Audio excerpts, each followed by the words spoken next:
We be soldiers three, pardonnez-moi, je vous en prie. G'day viewers, this is a quick review of some bayonet trainers that our mate Jono is making. So a number of years ago I put up a video on how to make a cheap and easy bayonet trainer using an épée blade as a sort of flexible bayonet.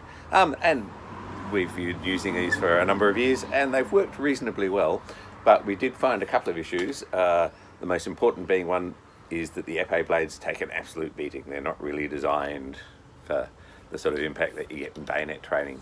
And also this is very light compared to the real thing. A better option was to use a cut down rapier blade mounted horizontally in the barrel, and that made the parries with swords, which tend to come in sideways, a lot better if you're doing cross bouting.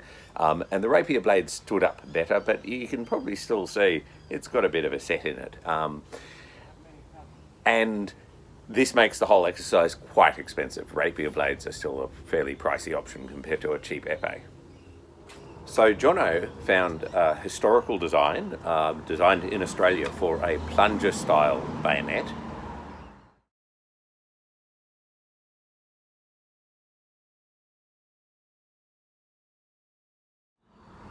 And decided that he was going to make some.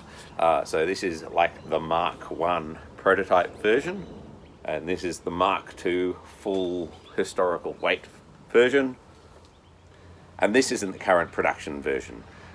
So they're a plunger design. They plunge into the target like that. They've got a spring mechanism in there. The spring mechanism is quite stiff, which turns out to be necessary and a good thing, because if the spring is too soft, you stab somebody, you end up hitting them with the solid end of the barrel, whereas you want a stiff spring to help sort of slow that impact down.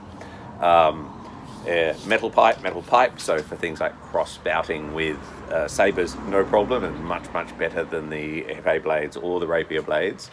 Not that the poor old sabre has much of a chance, as you quickly learn when you start fencing with these things.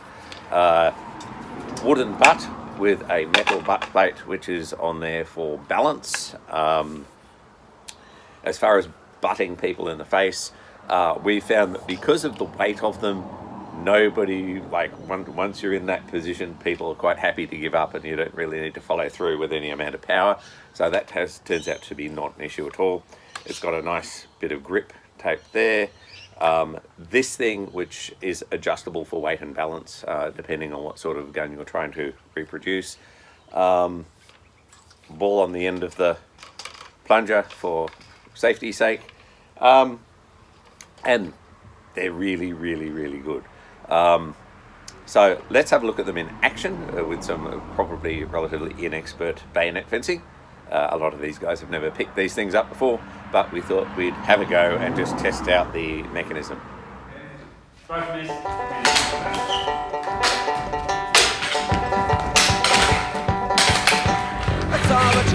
Soldier as the sentry he'd stand. He saluted the fair maiden by a waving of his hand, and then he bowled his sister and he cast it over the drum. He drilled her up in a sentry box, struck up in a soldier's club, and the drums are going a rockin' and the boys still loudly play. Fairly well, calling me dear, I must be gone away. All night they tossed and tumbled till the morning did appear. The soldier rose and his clothes and center on my ear, and the drums are loudly beating and the voice is sweet and gay. If it weren't for that, pulling me there with you, I'd gladly stay. And the drums are going a rockin' and the voice they loudly play. Fairly well, calling me there, I must be gone away. If anyone comes a courting you, you can treat them to a glass. If anyone comes a courting you, you can say you're a country lass. You don't have to tell them that you ever played this joke, that you got your sentry box wrapped up in a soldier's coat. And the drums are going a rockin' and the voice the loudly play. Fairly well, calling me there, I must be gone away.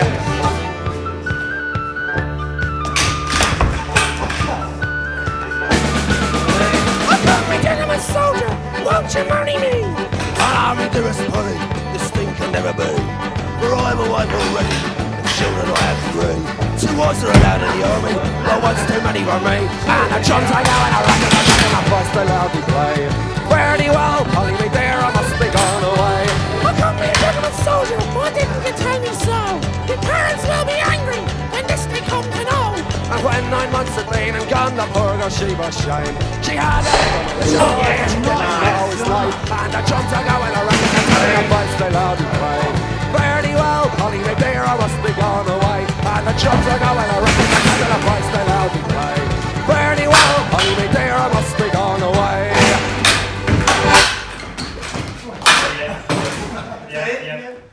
So as you could see, there were some pretty vigorous thrusts there. I got one to the ribs on a full pass to the side, where it plunged all the way up to the maximum amount possible, wearing nothing more than a very light jacket, and I didn't feel a thing. That was so they are very, very safe in that way.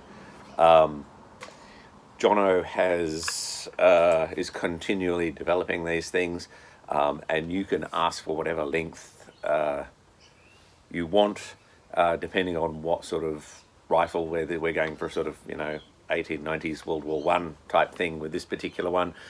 But you could get Brown Bess length if you want. You could get World War II length if you want, depending on what system it is you want to do.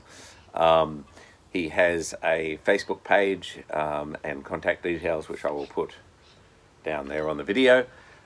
So if you're interested in one of these, I can highly recommend them. They are by far the best bayonet trainers I've ever come across, and way better than the ones I made.